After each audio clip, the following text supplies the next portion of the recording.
Magandang araw po. Sana po ay nasa mabuti kayong kalagayan. Ako po ulit si Obet. At meron na naman po tayong kwentong ibabahagi sa inyo. Ito po ay naganap sa totoong buhay.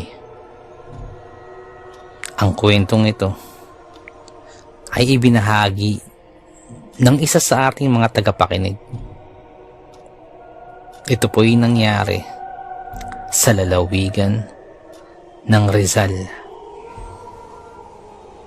Ito po ang kwento. Karamihan siguro sa atin, may mga malalapit na pinsan. Lalo na sa kultura natin mga Pinoy. Lalo na kung halos kasing idaran lang natin. Ganun din sa akin.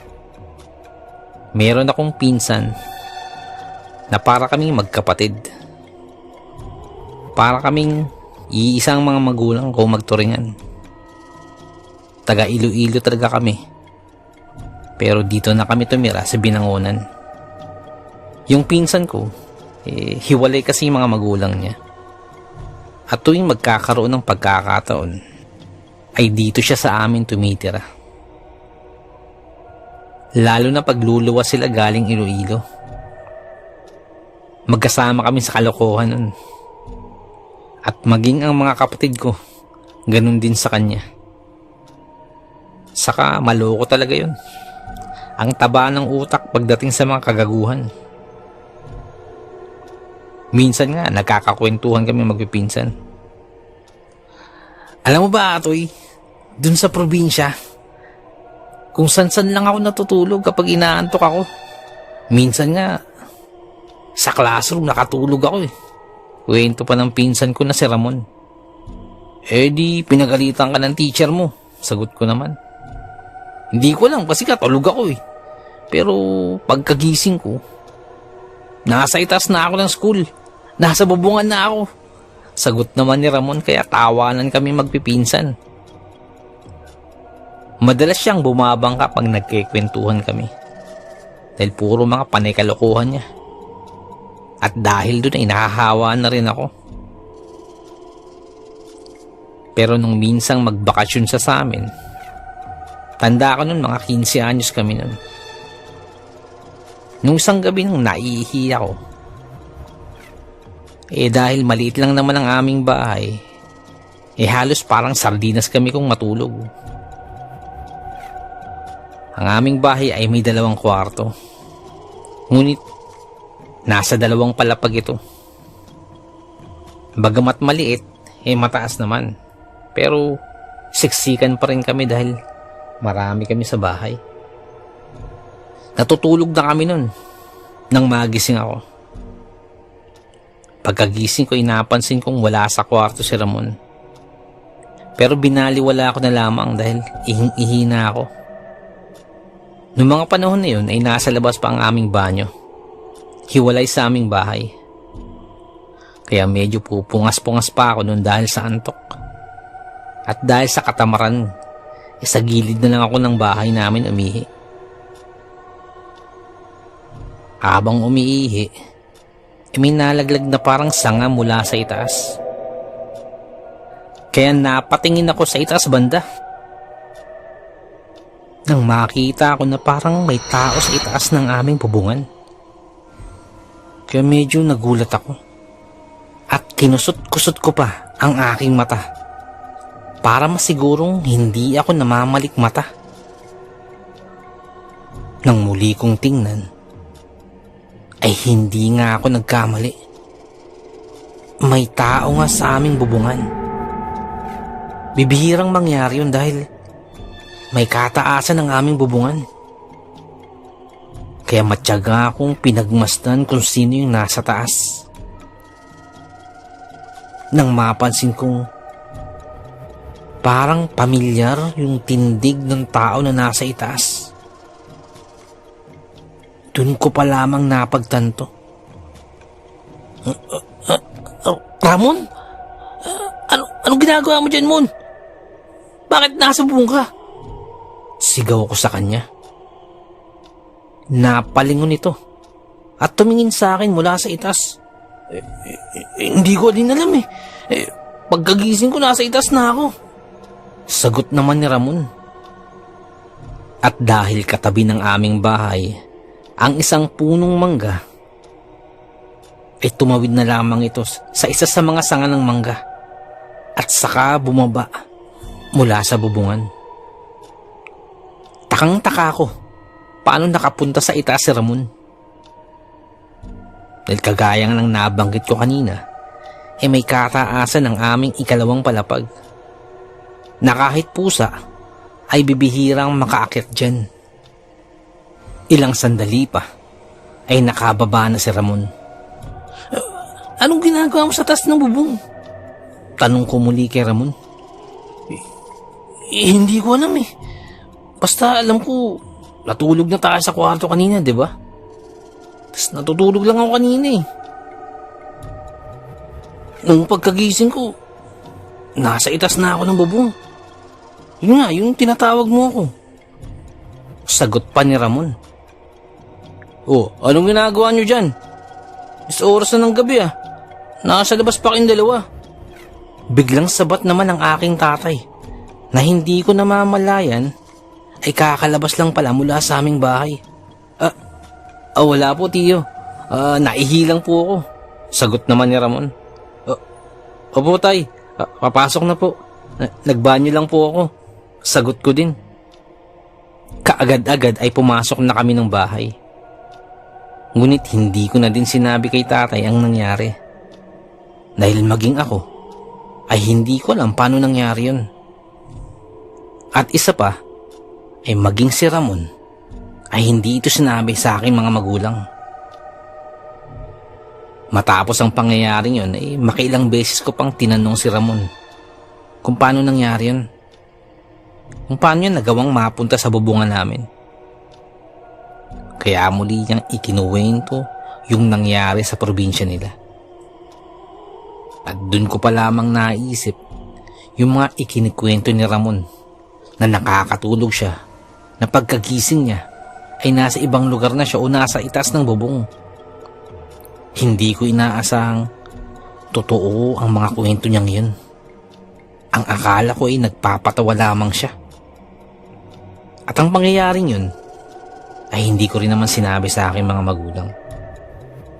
Pagkalipas ng ilang linggo, ay wala naman ng kakaibang nangyari. Kaya unti-unti na lamang namin itong binaliwala. Hanggang sa lumipas ang ilang taon. Nagpabalik-balik pa si Ramon sa amin. Uuwi sa kanilang probinsya. Tapos titira sa amin kapag bakasyon. Hanggang sa makatapos ito ng high school. At muli ay bumalik na ito sa amin upang magbakasyon. Tanda ko pa nun. Kakatapos ko lang ng birthday ko nun. 18 na ako nun. Nang minsang mautusan ako ng aking nanay sa labas. Gabi na nun. Nun sa tansya ko ay mga 9:00 na ng gabi. At nautusan pa ako. Medyo naiinis pa ako kasi magandang palabas sa TV. Pero para matapos na, ay sumunod na lamang ako sa utos ni nanay. At dahil gabi nun, ay nagpasama ako kay Ramon. Ayaw pa sana ni Ramon dahil maganda nga ang palabas, pero nakapilitan na din siya dahil sa kakapilit ko. Nasa dalampasigan na kami nun. Si Ramon ay nasa bandang dulo. Ako naman ay nag-aantay lang at nagmamadali na akong bumalik. Madilim na yung paligid nang makarinig ako ng parang pagaspas sa gawing itaas. Maya-maya pa'y nakarinig ako ng huni. Unang beses kong makadinig ng ganun tunog. Parang huni ito ng ibon, ngunit kakaiba. Napakahina lamang nito, pero dinig na dinig ko na para bang umaalingaw-ngaw sa aking tenga. At dahil dun ay parang tumigil ang pag-inog ng aking mundo. Kaya bigla akong nagsalita at tinanong ko si Ramon kung narinig ba niya yun. Ngunit walang sumasagot.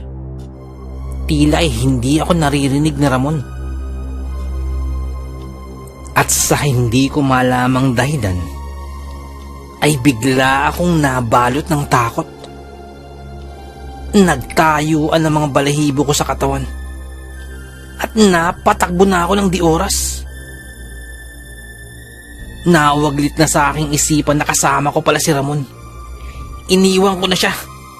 Tumakbo lang ako ng napakabilis dahil sa sobrang takot ko. At sa kalagitnaan ng aking takbo, saka ko pa lamang naisip yung pinsan ko. Naiwanan ko na siya. Kaya bigla akong napahinto. Pagkahinto ko ay nakarinig ako ng pagaspas mula sa itaas. Parang isa itong malaking ibon dahil sa bigat ng pagaspas nito.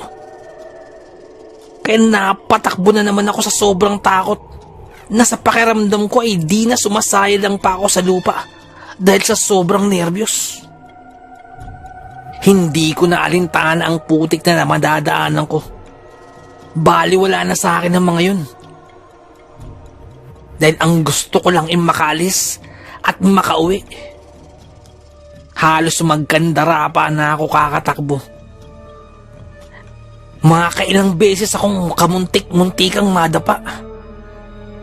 Pero hindi ko na yung pinansin dahil sa labis na takot na nararamdaman ko. Ilang sandali pa ay nakita ko ng aming bahay. Kaya halos talunin ko na ang aming bakod para makapasok. Pagkadating ko sa pintuan, ay nakasarado na ito. Kaya nang pinihit ko ang bukasan ng pinto, ay nakakandado ito.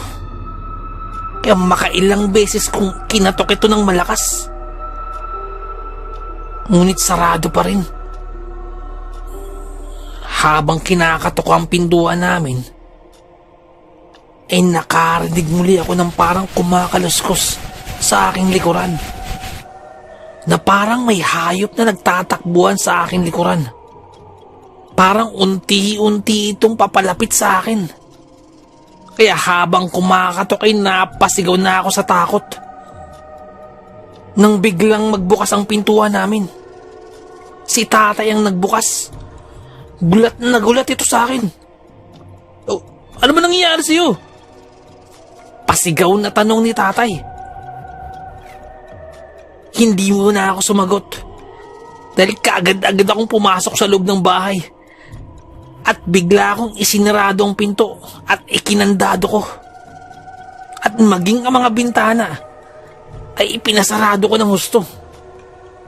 Takang-taka si tatay sa aking kinikilos. Nang ilang sandali pa ay nakarinig kami ng napakalakas na paggalabog sa aming pintuan. Na parang may bumangga rito. Sa lakas ng pagkakabangga ay nayanig ang aming pintuan. Maging sila tatay at mga kasama ko sa bahay ay nagulat. Ano ba nangyayari? Ano yun? Muling tanong sa akin ni tatay. Ngunit nananatili akong walang sinasabi at nakikiramdam lamang sa kung ano ang susunod na magaganap. Kasunod nun ay hinawakan na ni tatay ang bukasan ng pinto at akmang bubuksan ito upang tingnan marahil kung ano yung bumangga rito. Huwag tay! Huwag mong buksan! Baka aswang yan! Pasigaw kong sabi habang pinipigilan ko ang kamay ni tatay na buksan ang pinto. Napatingin lang siya sa akin at maging sila nanay ay napatingin sa akin. Ganon din yung mga kapatid ko. Lahat sila ay tanga-taka sa aking mga ikinikilos. Inalis ni tatay ang aking kamay mula sa pinto at binuksang muli ni tatay ang aming pintuan. Pagkabukas ng pinto, ay tumambad sa aming harapan. Si Ramon na nakatayo lamang sa harap ng aming pintuan. O Ramon, anong ginagawa mo dyan? Ba't hindi ka pa pumapasok? Tanong ni tatay. Ay, papasok na nga po ako, tiyo. Kaya lang po, may naghabulan po kasi na aso kaya may bumangga sa pintuan natin. Sagot naman ni Ramon. Ganun ba? Bakit takot na takot tong si Atoy? Ano ba nangyari dyan sa labas?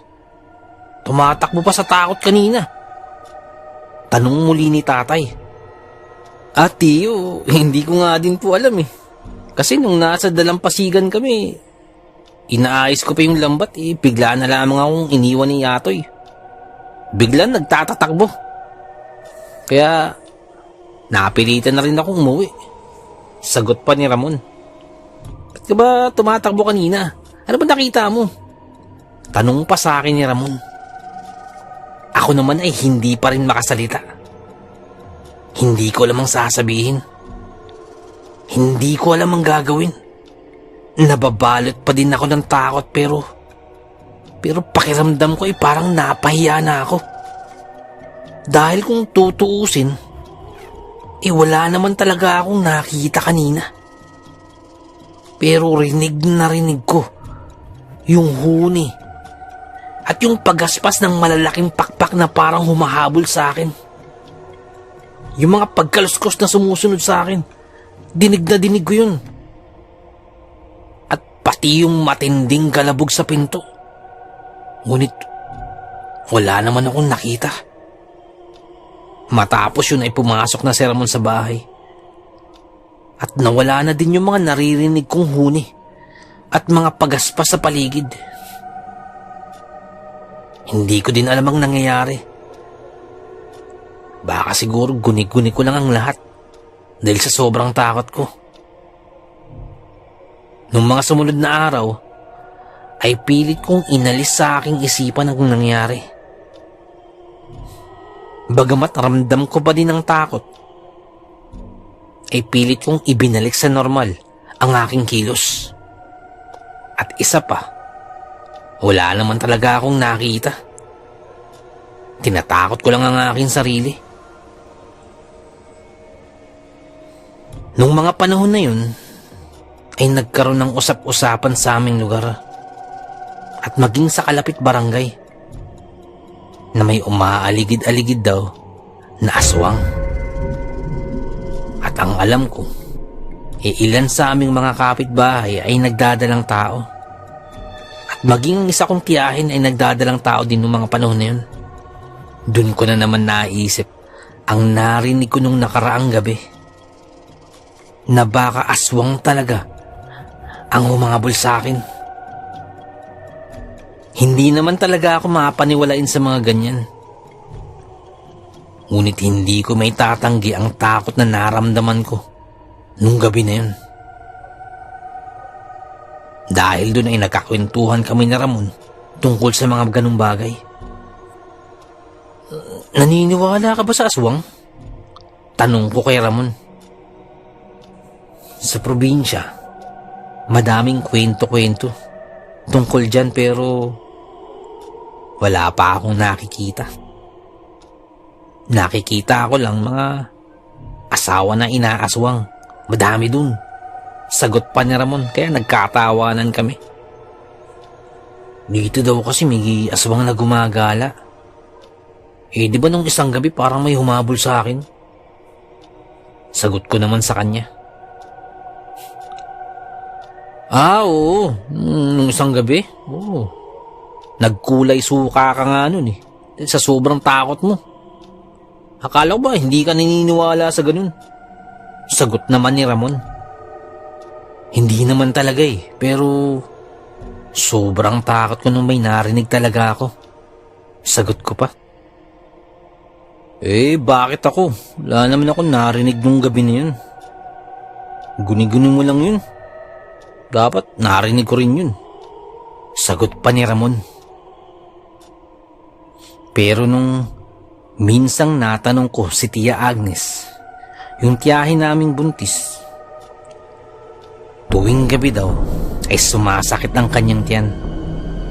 Hindi niya malaman kung bakit. Hindi pa naman daw niya kabuhanan. Pero patuloy ang pagsakit ng tiyan niya, lalo na paggabi. Nung mga sumunod na araw, ay nagkaroon ng mga kakaibang karamdaman si Tia Agnes at ang iba pang buntis sa aming lugar, maging ang ibang mga bata sa aming karatig barangay. Halos sabay-sabay silang nagkakasakit. Nung nagpa-check up si Tia Agnes, ang sabi ng tumingin sa kanya ay kulang lang daw siya sa bitamina. Dahil nagbubuntis siya, mas kailangan daw niya ng mas maraming bitamina sa katawan. Ngunit sa kabila nun, ay patuloy pa din ang tila kakaibang nararamdaman nito.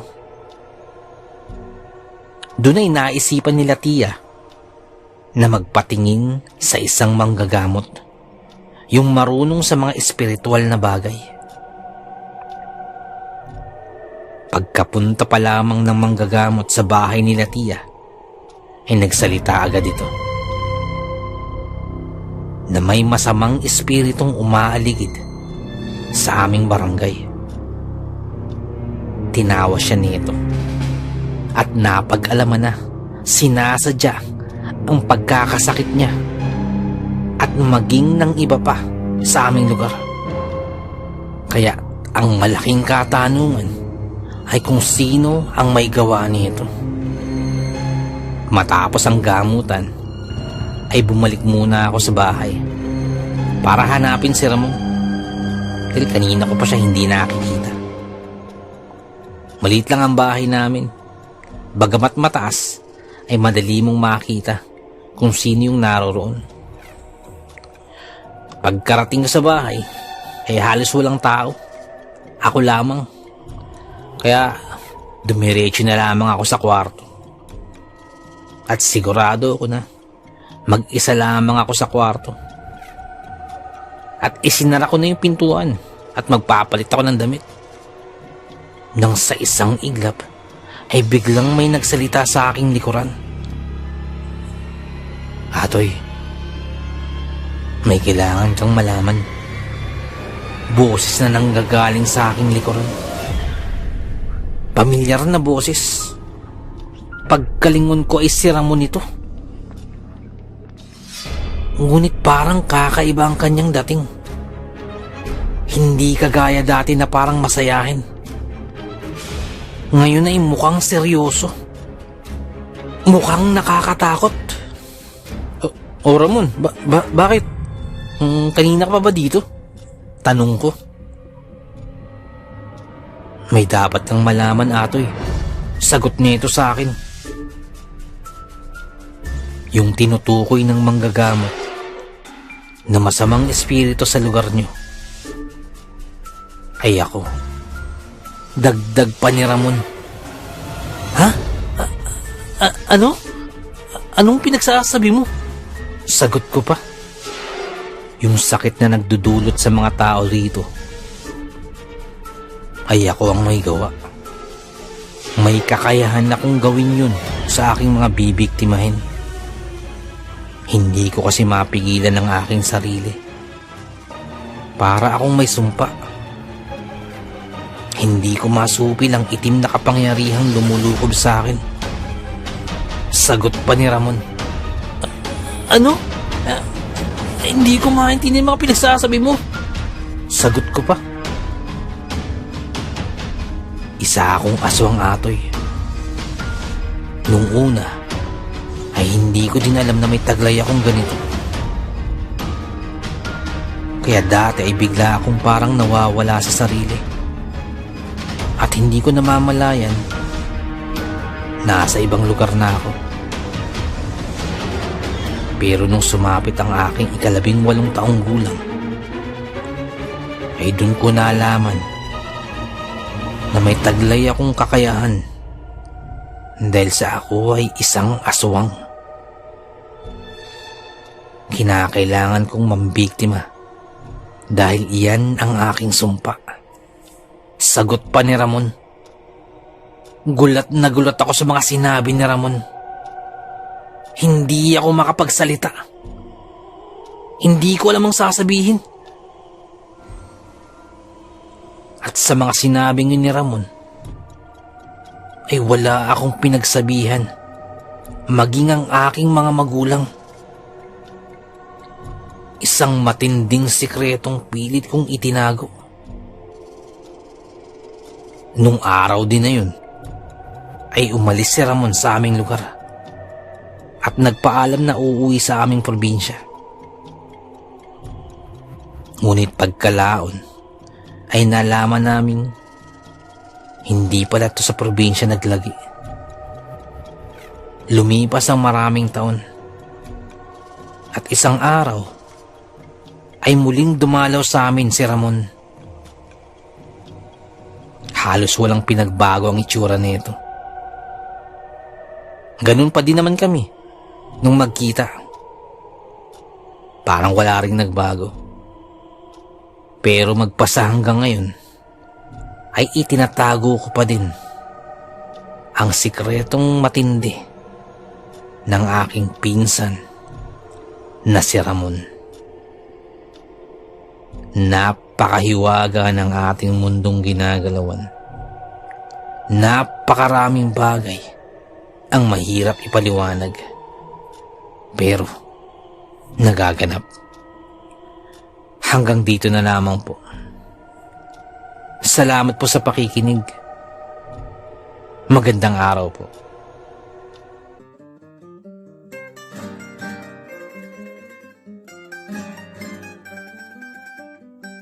Nais ko lamang po kayong batiin ng masaya, masigla, masagana, maganda at manigong bagong taon sa ating lahat.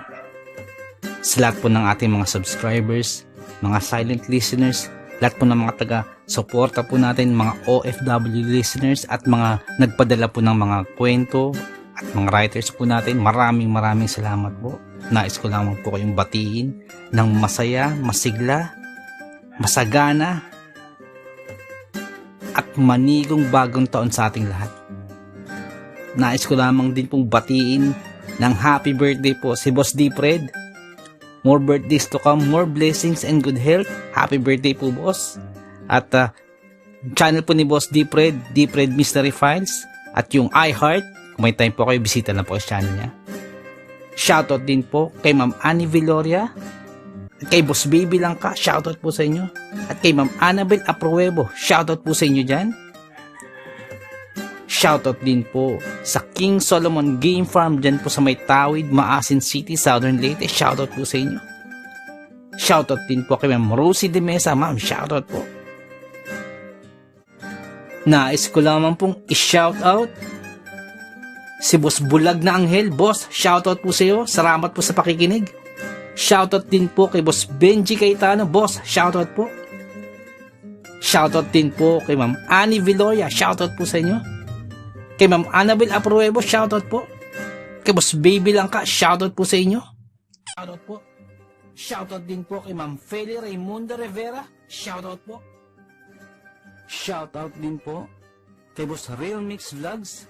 May time po kayo, bisita na po ang channel po ni Boss Real Mix Vlogs. Shoutout po sa iyo, boss. Shoutout din po kay Ma'am Julie Ruel, kay Ma'am Raquel Punsalang, Ma'am Melania Ruel, shoutout po sa inyo. Sa family niyo po, shoutout po. Boss Loreto Ihaan Jr., shoutout po. Sir Ron Pilapid dyan po sa Kentucky, shoutout sa iyo. Boss Liay Estoque, shoutout. Boss Edison Velasco, shoutout. Boss Roddy TV, may time po kayo, bisita na po channel po ni Boss Roddy TV. Vlogs siya po sa mountain bike. Shoutout din po kay Boss Red Rosal. Nag-livestream po si Boss Red every Wednesdays, Fridays, and Sundays. May time po kayo, bisita na po sa channel niya. Boss Lady B, 73 dyan po sa Texas, shoutout po. Boss Ed Uy, shoutout po. Boss Dimples Yumi, boss, shoutout sa iyo, boss. Ma'am Liza Arcega, shoutout po. Ma'am Ivy Standian, shoutout po.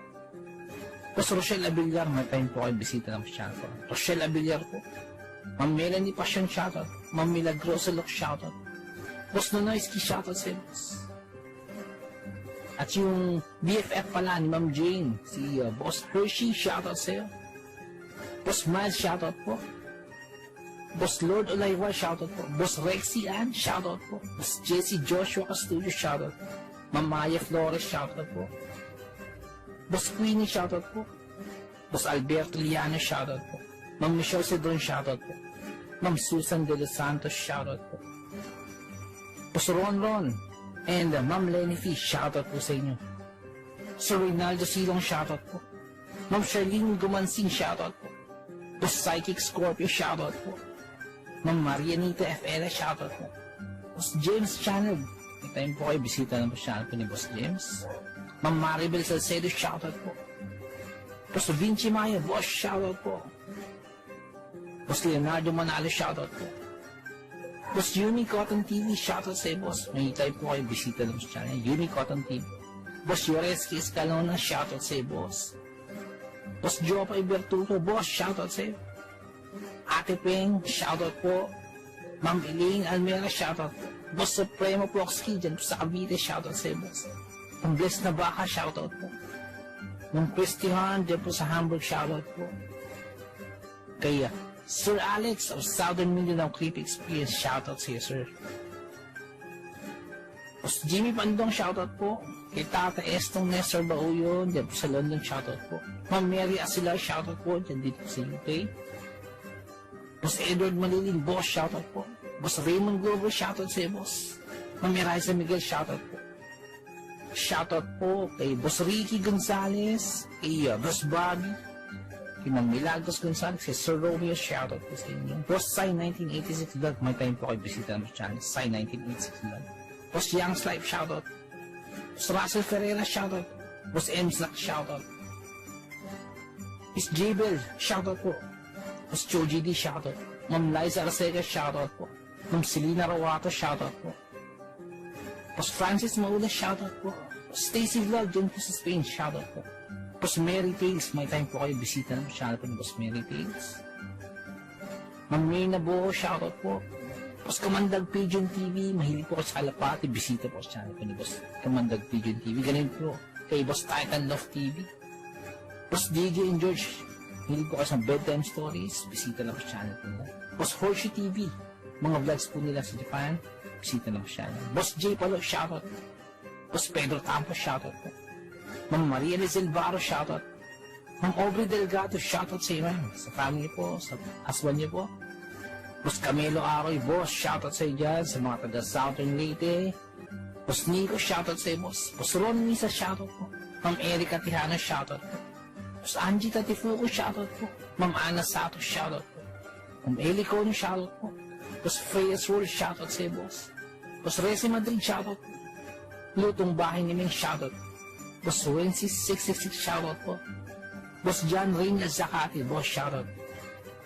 Kay Ma'am Lea Velasquez, shoutout po. Kay Ma'am Shirley Carillo, shoutout po. Sa mga hindi po nabanggit, pasensya po, bawi po ako next time.